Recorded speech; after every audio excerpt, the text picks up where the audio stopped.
Warning: this list contains major spoilers for the season finale of The Rings of Power. After 7 weeks of record-breaking viewership, Season 1 of The Rings of Power has ended with some record-scratching moments that are both exciting and perplexing audiences worldwide. Despite some mixed reactions, the series has been celebrated rightfully for Bear McCreary's grand score, fantastic visuals, and intriguing performances all around. The second season is already shaping to be something special, especially following the news that it will be more canonical to the novels.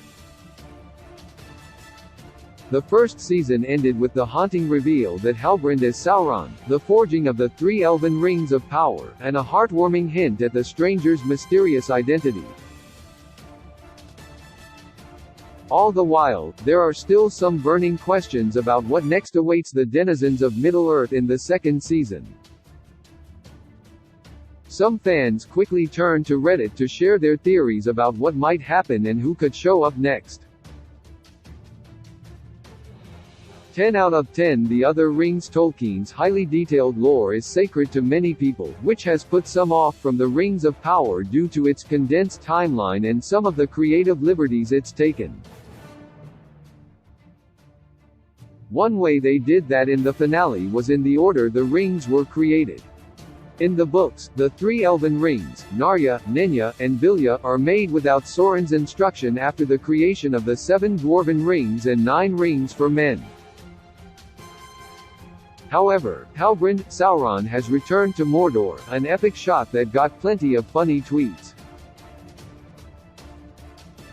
Blu-ray High Def thinks Sauron will return to Eregion in Season 2 as Halbrand again and persuade Celebrimbor to forge the other rings with him. This is fully contingent on Galadriel and presumably Elrond or Gil-galad leaving Eregion, but narratively that's easy enough to accomplish. The big question is about whether Celebrimbor will still trust Halbrand. The finale didn't show him aware of the deception like Elrond, so some think he could be corrupted already. 9/10 The order of things. There are other options for how the formation of the other rings could unfold in Season 2. It could turn out that they will go season by season for the different groups, first, the elves, then the dwarves, and finally, men. So woke I don't sleep posits, Sauron will just go to the respective races themselves. First to the dwarven lords in their halls of stone and convince them to create the rings, which will cause friction, if not an outright war between them and the elves. The elven rings are different, untouched by Sauron, but he needs to be present in creating the others, so he can have sway over them. Whether it's in Eregion, Khazad-dûm, or elsewhere, Sauron as Halbrand will need to reunite with Celebrimbor and the lords and kings who will inherit the rings. 8/10 Galadriel's struggle. Galadriel is faced with an incredibly complex conundrum. Whether for the sanctity of her pride or out of fear, she is likely unable to tell the other elves who Halbrand is and why he suddenly disappeared, or at least she can't right away. Rothgar_signing writes, she can't tell the elves he's Sauron after all of this, and she can't hide the truth from Elrond for long. She was sent away by Gil-galad in hope that her departure from Middle-earth and the end of her hunt for Sauron would stem his impending return. Unfortunately, she inadvertently proved him right. In trying to gain the power to fight her enemy, she invited him back to do even worse harm.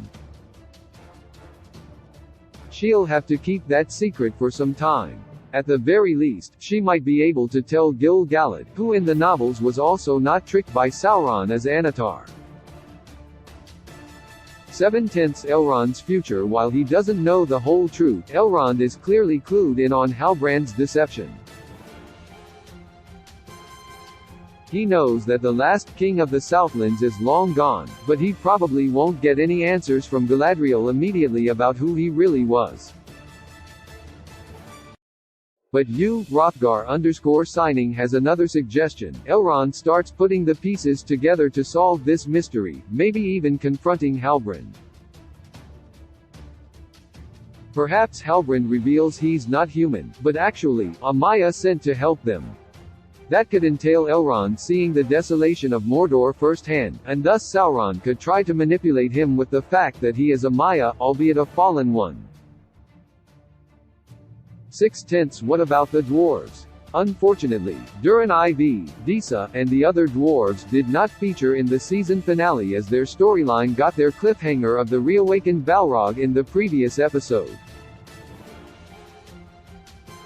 Durin's Bane is here, but it's anyone's guess if that means that Season 2 will showcase the fall of Khazad-dûm, an event that happens several thousands of years later in the books. However, should they want their own rings, they could end up bringing about their own doom. Castrogatio suggests, maybe Durin will gain power in Khazad-dûm and start mining again, which would also bring the Balrog back into play. Durin IV has been seemingly disowned by his father, but thankfully, like the Lord of the Rings, the dwarf has an elven best friend, Elrond. He might see the fancy new ring and covet 1, or 7, for his people to get back in his father's graces again.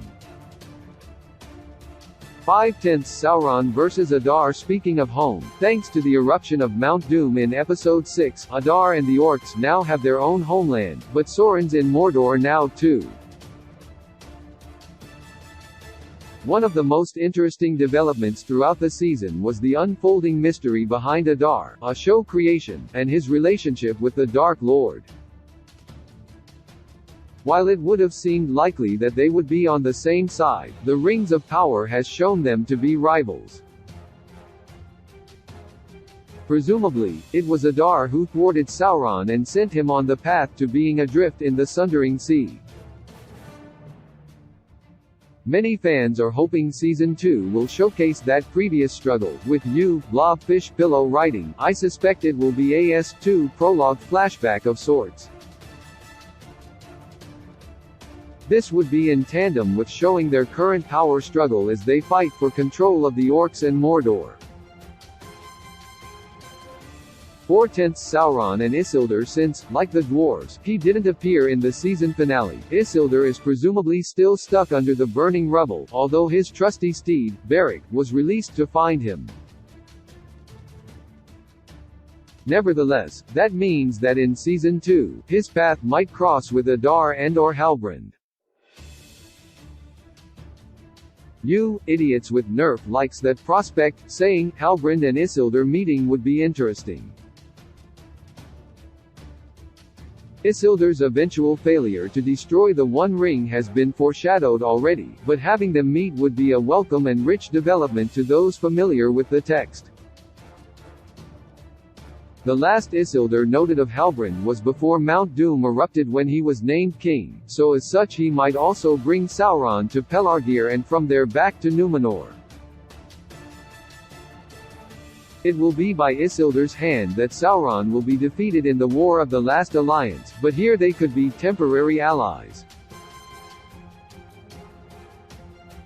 3/10 to Greenwood. The Great Erendur, Bronwyn, Theo, and the rest of the Southlanders are all heading to Pelargir. This is a Númenórean settlement in Middle-earth, with the best reference being where Aragorn, Legolas, and Gimli drive away the Corsairs with the army of the dead in The Return of the King. Klustaski theorizes that they could actually end up in Greenwood the Great, home to the Sindar. They go on to say, King Orofer and Prince Thranduil are introduced and Erendur asks for his help to defeat the Uruks in Mordor. Erendur hails from Beleriand, which was destroyed in the wake of the First Age, so perhaps in the Greenwood, he can find new allies, including even Nori and the Stranger. They are in the nearby area, and it could be an interesting way for some of the Rings of Power's most likable characters to meet. 2/10 back in Numenor is for Numenor. The season finale ended with a few big things happening there. Importantly, it seems that the king, Miriel's father, has passed, given the black sails in the harbor.